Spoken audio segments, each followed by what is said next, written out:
جی وعلیکم السلام.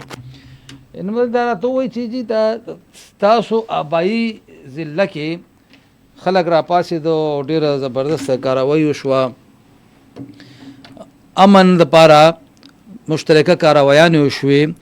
دا لږ راته ووایي چې د دې کاروایانو د مشترکه کاروایانو اهمیت څومره دی او تاسو دا ګڼئ که دغسې د عام ولس لږ راویښ او بیداره شي او متحد شي، نو دا کم چې 2-3-4 کسان راغلي دي او په موږ باندې دا یو فلسفه په خرڅول غواړي، دا به ناکام شي. ډیره مهرباني. بسم الله الرحمن الرحیم.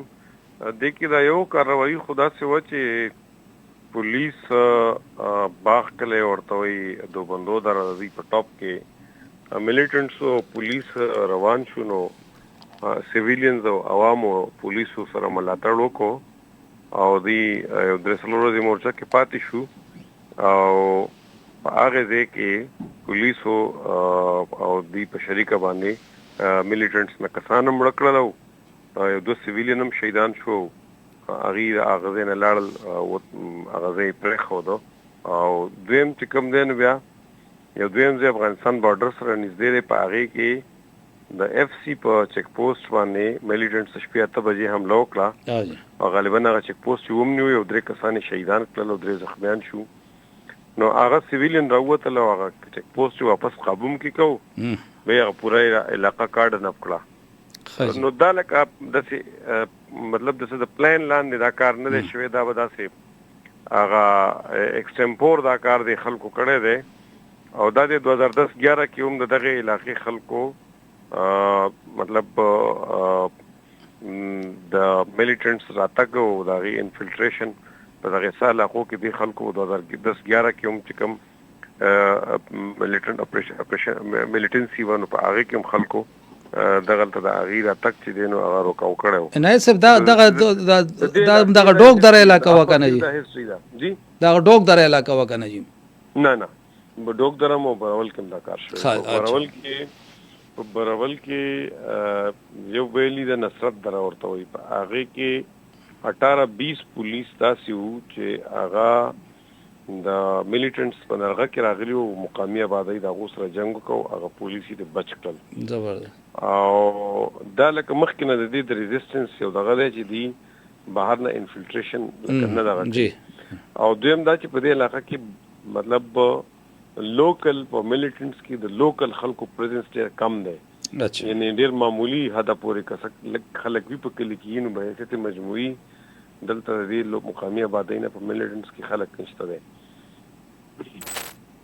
او عنایت صاحب ورسره دا لږ راته اوس ووایئ چې د افغان مهاجرینو واپسۍ یو سلسله روانه شوې ده او 1 سپتمبر نه پس ویلې شوي دي چې بس اوس مهلت چې کوم و د 2 میاشتو هغه هم پوره شو. د امن دپاره او د سکیورټي د صورتحال دپاره د افغان مهاجرینو د واپسۍ تاسو څه ګڼئ چې دا واپسي به دې کې څومره مددګار ثابته شي؟ او دا وخت تاسو دا ګورو چې افغان حکومت هلته د دې واپس تلو والاو ورونو ته زموږ ورونه دي دې ته هلته دې مناسب انتظامات کړي دي؟ دې باندې زموږ پارټۍ یو موقف دا دی چې یو خدا ده چې لکه موږ د افغان مهاجرین چې دي نو دا که په 79 کې یعنې په 69 کې راغلي وو، په 79 کې راغلي وو، نو دا خلک په هغه وخت کې چې رالل نو موږ دا ویلکم کړي وو.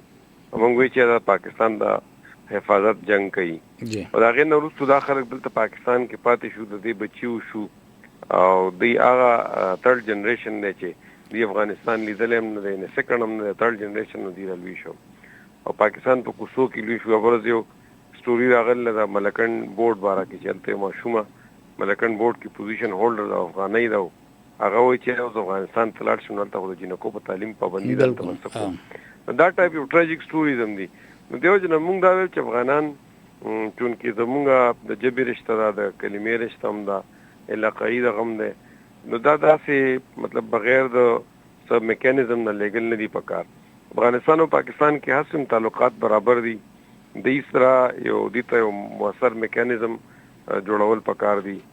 او چې کوم افغانان هلته ځي نو هغه که تاسو په بیزتۍ باندې دلته نه ولېږئ نو د هغو په زړونو کې نفرت نور هم د پاکستان خلاف زیات شي. بین الاقوامي ادارې چې کوم UNHCR او UN ادارې دي په کار چې هغې ته اپروچ وکړی شي چې دا ستاسو ذمہ داري ده چې باقاعده په دې په دوباره آبادکارۍ کې او د دې باعزته ژوند کې هلته دوی سره کومک او مرسته وشي او دا کار په داسې طریقه وشي چې پولیس هم افغانان داسې نه تنګوي لکه څنګه چې د خیبر پختونخوا پولیس مشهور دي پاکستان چې هغه افغانان د هغې نه ډېر ناله او خفه دي.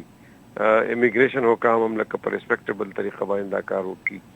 نو زما خیال داسې دی چې لکه د دې دپاره یو مناسب باعزته لار اختیارول دا ډېره زیاته ضروري ده او هغه به هله کېږي چې بین الاقوامي ادارې UN ادارې او د افغان ګورنمنټ سره یو مشترکه میکانیزم او داسې ټاسک فورس جوړ شي چې هغه د دې دپاره مرحله وار یو داسې پروګرام جوړ کړي چې افغانان په هغې کې د دې نه په زړونو کې نفرت د پاکستان خلاف ونه شي.